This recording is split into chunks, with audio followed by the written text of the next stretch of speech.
Okay, so just to kind of go over what I've been doing with your data here, I downloaded all the files that you sent me and I put them into folders here.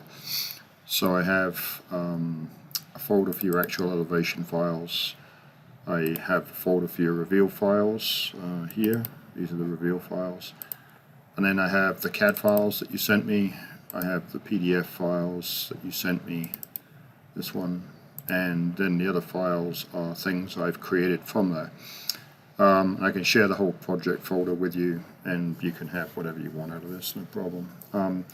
Now, the main files I've worked with are the actual elevation files, so we just take a look at this for a minute.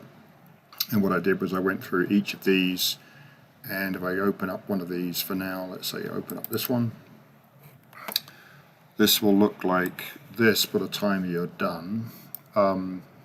So what I had to do with your data from the original was you had this information all together in one cell, so I used the data and then text to columns function to split it into the row type, the pile type, and the pile steel type.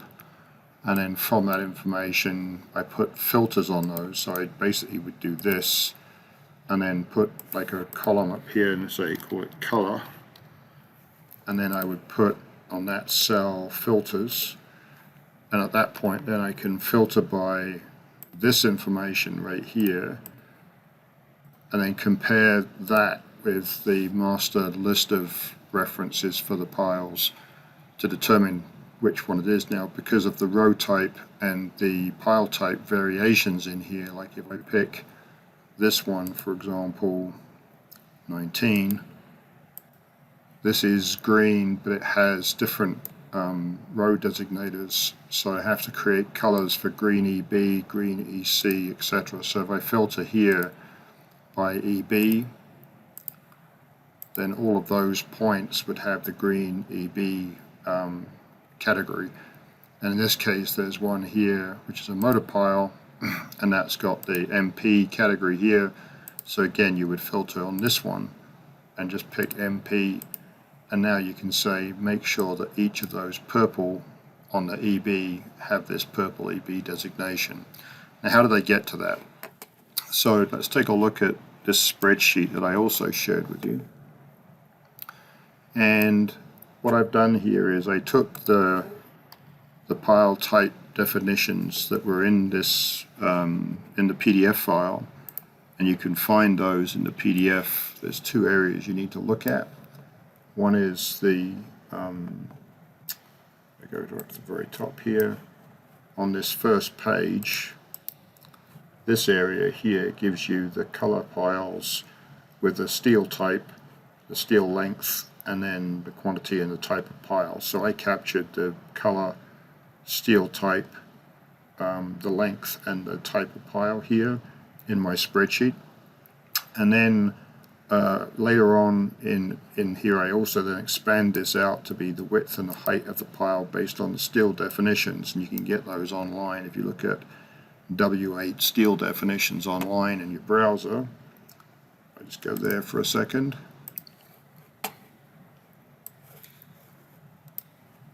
If you don't happen to know them, then if you just type in here W8 steel definitions, or W8 times steel definitions, it's probably easier like that. Then it's going to come up with W beams, American wide flange beams, and if you go in here to this website or this one down here, beam dimensions chart, doesn't matter which one you go to, then you'll find the W steel numbers down here, and what we're looking for is the width of the flange and the depth of the flange. So if you look at a W8 by 15, for example, if I can find them on here, most of these are W8s. So if you look at W8 by 15, then the depth is 8.11 inches and the width is 4.015 inches. And you can just check these dimension values against the drawings that they provide on these sites.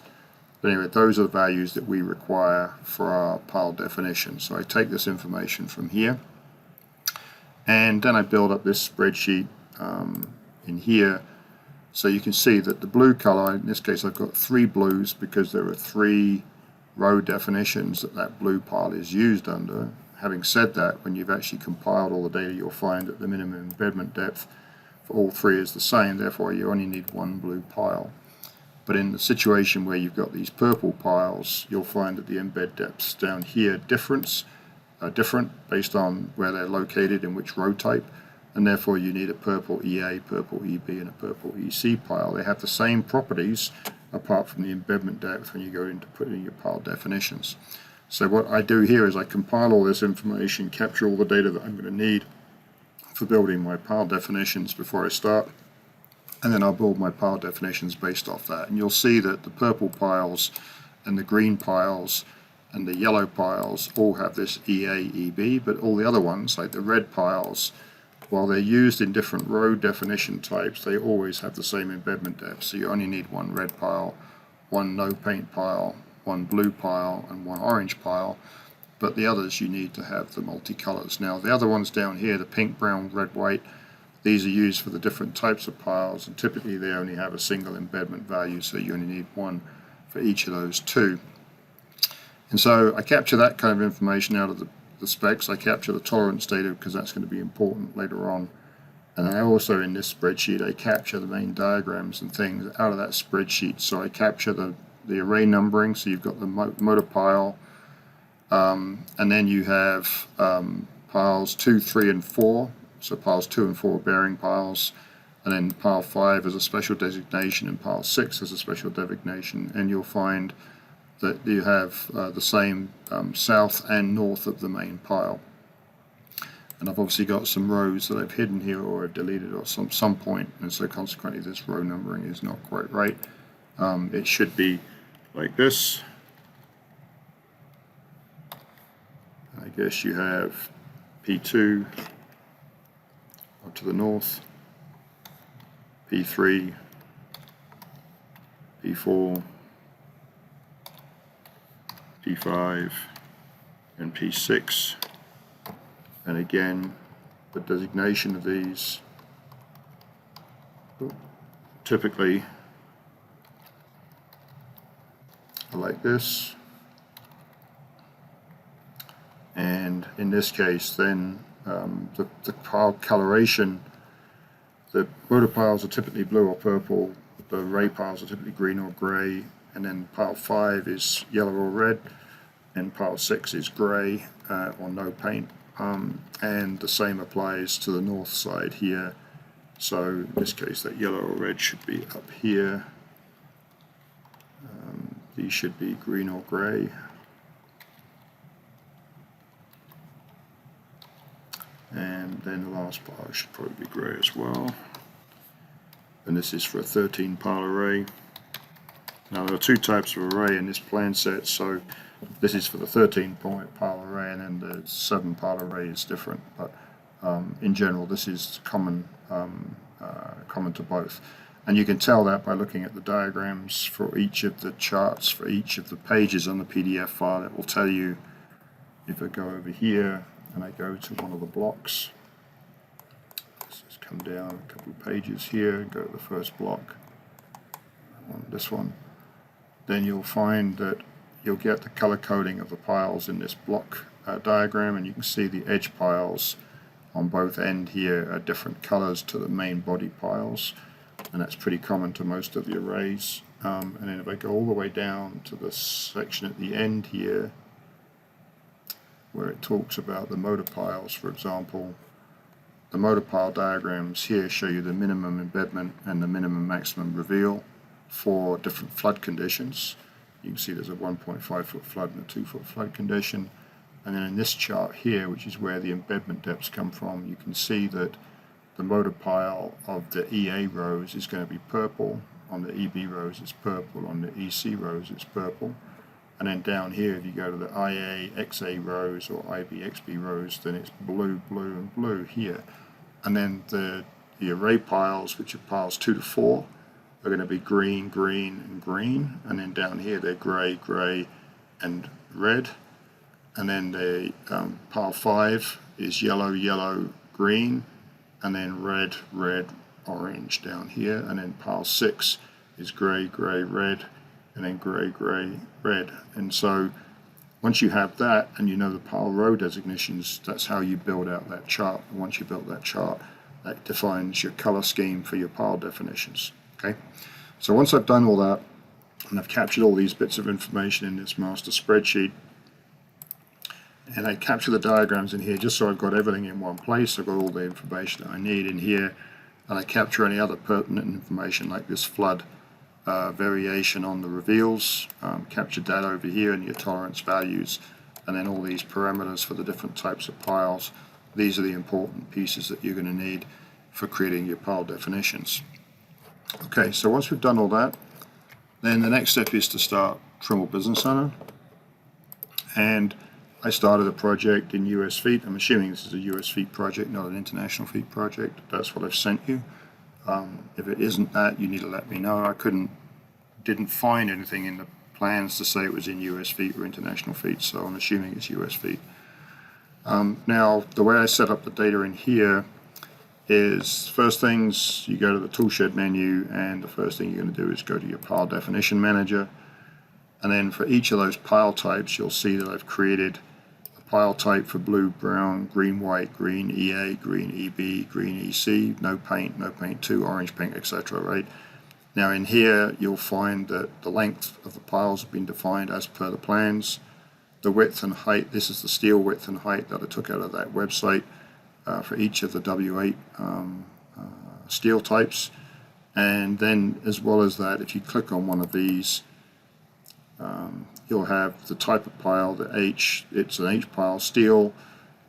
It's going to be put onto the pile blue layer. So you'll see I've got a set of pile plan layers that I've put in here, and I've put one in for each color. So each pile type will end up on its own layer. And then the as-built layer, I created one as-built layer for all my as-built piles for coming back from the machine. So that's this layer right here. And then I put in the length, the width, and the height parameter, and I put in the minimum depth of embedment, and I get that from that spreadsheet that I compiled based on the plans and the specs in the plans. And I do that for each of the pile definitions, and all you do to create one is you hit the add button, fill out the form, and then you hit save. And then if you want to output them at the end to a file so you've got them, you can highlight all of the piles just by clicking on all of this. Then you can say save to file, browse for a file here, and then save it, and then you'll have that as an external file that you can then use in other projects. And if you do that, then you can import that file over here, select the piles on this side, and then hit this button, and it will bring them into the project so they're in the project at the end of the day. Okay. If you want help, just press the help button here, and it will take you to the help page that explains how to use this dialog and stuff.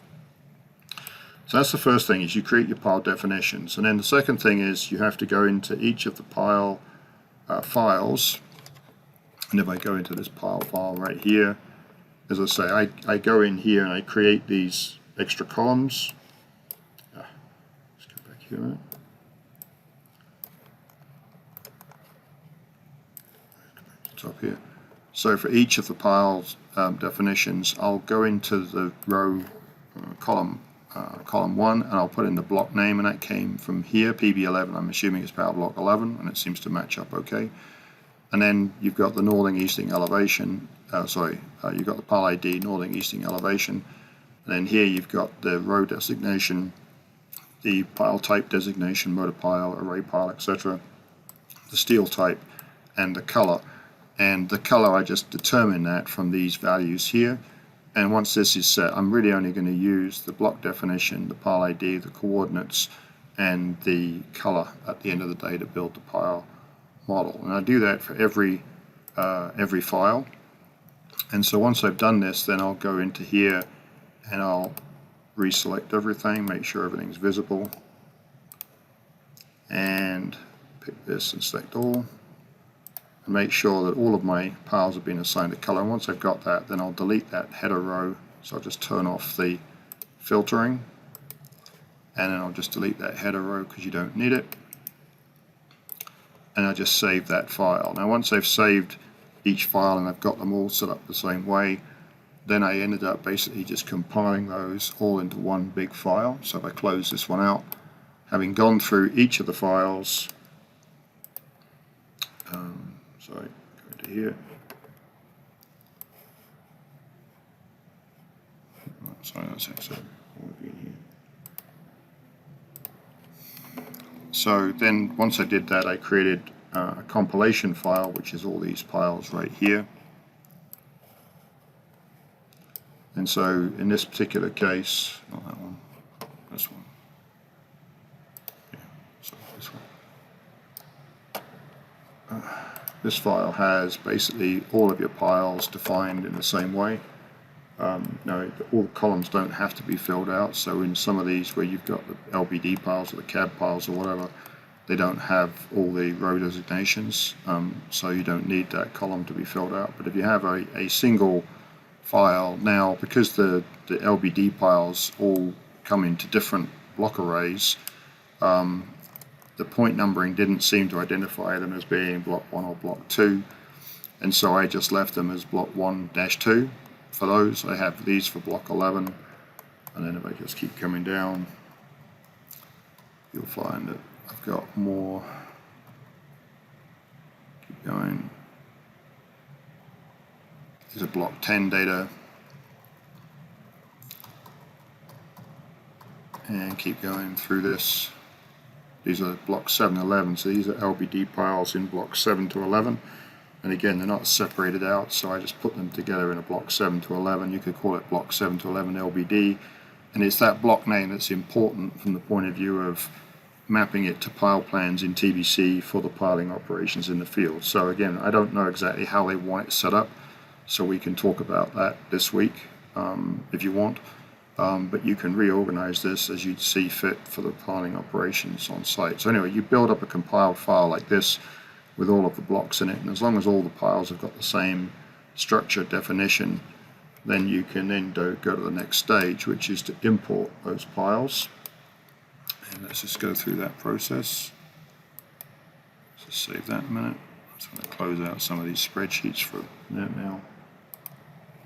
Okay, so the next step is to import those piles. So you go to the import pile plan function, and the way this works is you say import pile plan, and the first thing is you're going to go into here and say manage. I built this template for myself called WSB Sherco, and I'm just going to go down here and say edit this selected template, and that will open up this template editor, which is basically mapping cells in a spreadsheet to cells that are going to import against properties. So in this case, this is the sort of master file here, the add to master file. And so I'm saying in column A is the block identification, so that's the pile plan name, so it's going to be column A. And then column B is your pile ID, so column B is your pile name. And then column C is your northing, column D is your easting, and column E is your design elevation. And then I have G mapped to notes, so that's I'm capturing the pile type here. And then the pile definition name is in column I, that's the color of the pile. And all you do is you just go into each of these fields and just pull this list down until you find the column that you need, and do that for each. You click once to highlight the line, click a second line to click on the cell, and then pull this down, or you can just type in the cell name at that point as you see fit. So you've basically filled this out to build a template and then save the template. And once you've got a template saved, you should be able to use that over and over. As long as you don't change the format, then that template is applicable thereafter. Now when you import the file, you can say you want to import points and create points at the top and the bottom of the pile if you want to do that, and they'll go on a layer which you pick here. And then you can say what happens when pile types or pile numbers are duplicated. You can say replace them.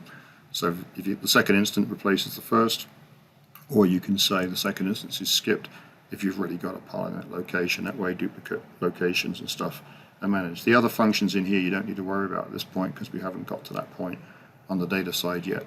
That'll happen when you get your machine data or your QA data from survey, and then when you want to start looking at running reports and putting tolerances in on your reports. So you say OK to this. Make sure you've got your pile file picked here.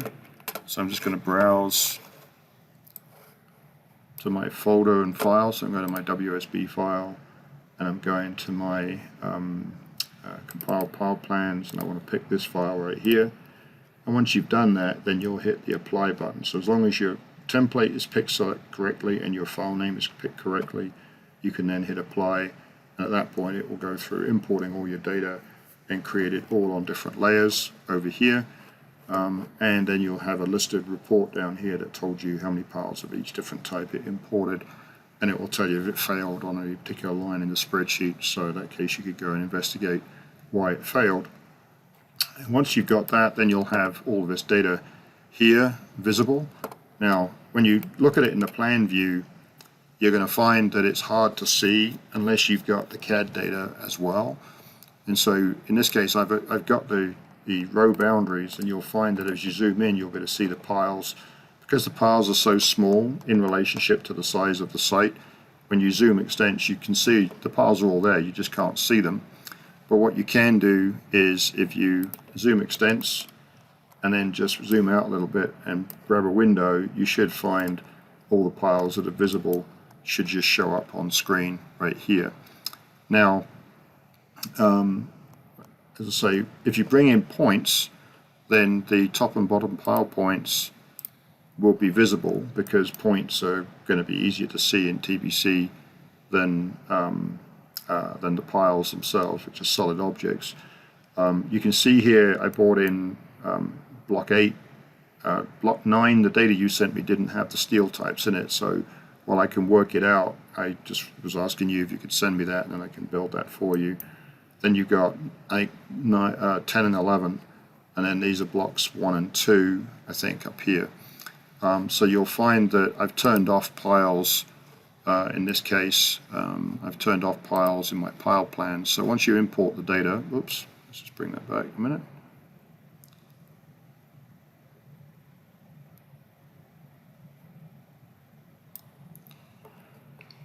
In my Project Explorer here, I've got my pile plans. These are all the pile plans that got created as I imported the data, and I've turned off a lot of these at the moment, so let's just turn them all on. So I'm just going to say show plan piles, yes, and then all the piles will show up. And so I turn off that point data again now. Let's just put this on top of this one.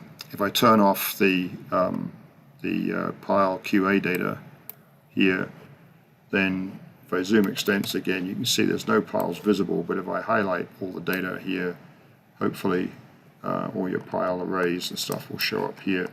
And if you zoom in on any of those, you'll start to see, as you zoom in close, the H's of the piles become visible. You will find that you can see it more clearly in the 3D view. If you zoom extents in the 3D view, you'll see the data, and as you zoom in, you can start to see the color patterns of all your piles on site according to the data as you've set it up.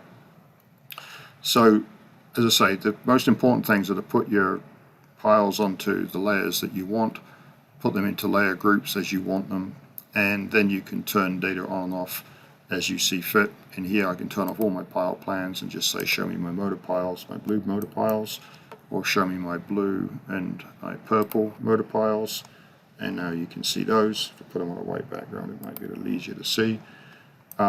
And then you can say, no, show me my green piles, for example. So you could say, show me the green piles here. And you can see all those. And that includes the green EA, EB, and EC piles, for example. Then you can show the red piles, and the red piles come up, etc. So you can turn on and off all the data together. And you can turn on and off the other information for the tops and bottoms of pile points as well, should you want to do that. Now I've separated mine into top and bottom, and I've asked our developer to actually split those during import, because it's nice to have them as separate, especially if you're going to use them for drilling operations as well. So that gives me all the pile data. Then the next section is to bring in the CAD file. So I just dragged and dropped your CAD file, and I've reorganized the data in that a little bit into this layout group here. So I have the block names, and I have the block inverter boundaries in this file. So you can see the block names and block boundaries, and I named all of these boundaries so they carry the name of the block. So I just used in our data prep menu, there's a command called name by text, and it allows you to name closed polygons with text that's inside them. Then I prefixed all of them with block dash, so consequently they all have a name that's nice and easy to understand. And then I put in your other data, which is your site fences, your gates, and your roads. So you've got that information should you want it. And then I also did some importing and georeferencing of PDFs. So if you go to the plan view, if I zoom extents on this, I imported your sort of master plan from the PDF file. So you can see that's the drawing sheet for the Blackner Energy job. And then these are the piles and stuff superimposed on that. And this is an image, so it's a little bit fuzzy, but it helps to give some background information that might be useful. And I put it into dimmed, so if I look at the properties of that file that I imported, then over here I set the display style to dimmed, and I set the transparency. If you want to set the transparency, you can set it here, and that makes it visible in the background. But then I also imported the other PDFs here for each of the blocks that we're talking about. So the block diagrams are all in here, so you've got more accurate color-coded information, and I brought those in as georeferenced vector PDFs so that they've got snappability. And then for the zone 2, where you gave me a surface model, I also created these boundary block items from the snaps in these areas, and then I just copied these arrays to each of these because I'm going to need those later on for doing some of the reporting. So I created them all for block 2. I didn't bother doing them for all of the blocks, but all I did was drew a 3-point rectangle. So I went to CAD and rectangle 3-point, and just pick 1 point, 2 point, and a point at the other end. And then I used our data prep smart copy command, which is up here, and I copied that one from here to here to here to here to here, etc., across that whole array. And then the same thing over here and here, and I just changed the rectangles for these shorter ones to make them work according to what's in the plans there. And when you're drawing the rectangle, you can use the vector snapping. So like, for example, if I say, let's just do it on the block above here. If I say go to CAD and create a rectangle, then when I'm drawing that, you should see that the snap points are all visible on here. So I can say draw a rectangle from here to here and up to here. And then once I've got that, I can say copy it from here to here to here, etc., and use the snaps to get it to match up with the PDF. And the PDFs, I georeference them using the motor piles. So I just said, you know, the pixel in the image is this point right here, and the pixel in the image down here is this point right here, to map those georeferenced images to the plan. So that way I've got all the plans behind the drawing as well. That way I can check and validate the colors and stuff if I need to of the piles that I've created as I go through the job. So you've got all your georeferenced images, and then lastly I have also imported your surface model, and your surface model is right here. And so we go to the 3D view, take a look at that. There's your surface model. If you want to, you can turn off the triangles in the 3D view, for example. So let's just do it again. So that's the surface model there, and you can see your piles in relationship to that. And if you want to, you can set your transparency on your surface to 0. And that way you can just see the piles that are sticking up above the surface, or if you look below, you can see the piles below, depending on how you want to display this. Now, once you've got this data in, you've got your surface model, you've got your top and bottom pile points. So if I turn off the piles for a second, I've got these points above and below here. I then ran a I ran a command that we have in our modeling toolbox. It's called point detail report, and in there I created 2 reports, one for pile reveal checks, which displays these bits of information, which includes the delta Z between the point and the surface. That will tell me the height of the reveal for each pile. And then I have another one called pile embedment check, and I have it set to do the delta Z between the surface and the point, and that will give me my depth of embedment. So I ran 2 reports and then merged them together to get me a composite pile report that shows me the embedment and the reveals, and that's this report right here. And this is going to be a foundation for a design report that I've asked Peter to write as a result of this work this morning. So here I've just merged this together, so this isn't formatted, it just comes in as a column formatted data set, and then you can format it as you want it.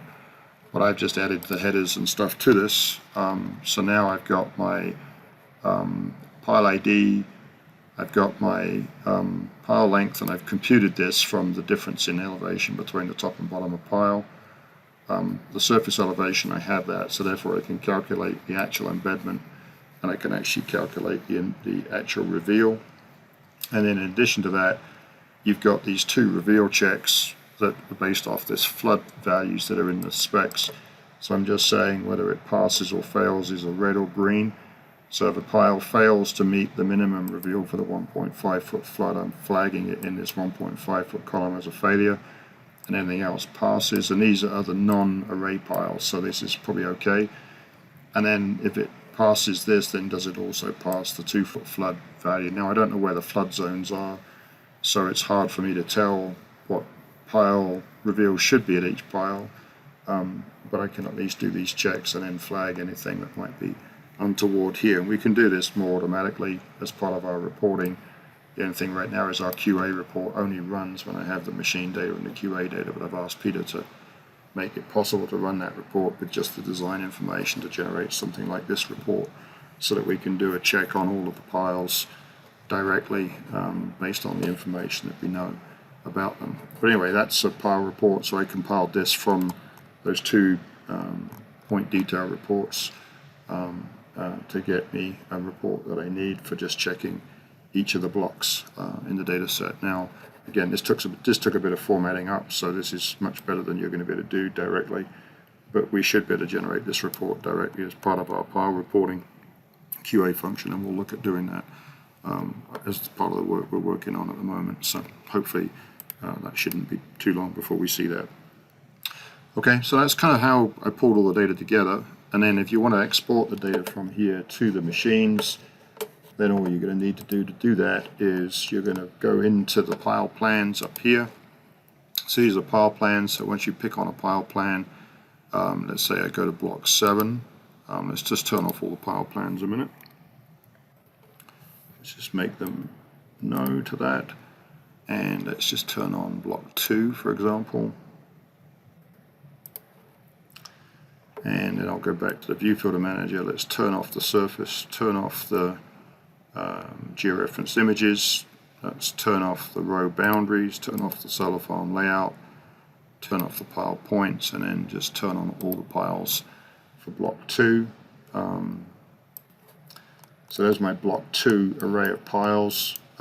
Now to get that out to the field, you just need to run the export function. So I go to export, and I pick in the construction tab of the exporter, I pick DPS Pile Plan Exporter, and then you pick the block that you want to export, and you can say export all the plan piles, and then you can tell it where you want to place it just by clicking on here. That will take you to the browser. You can browse to the folder location, and the default is your project file.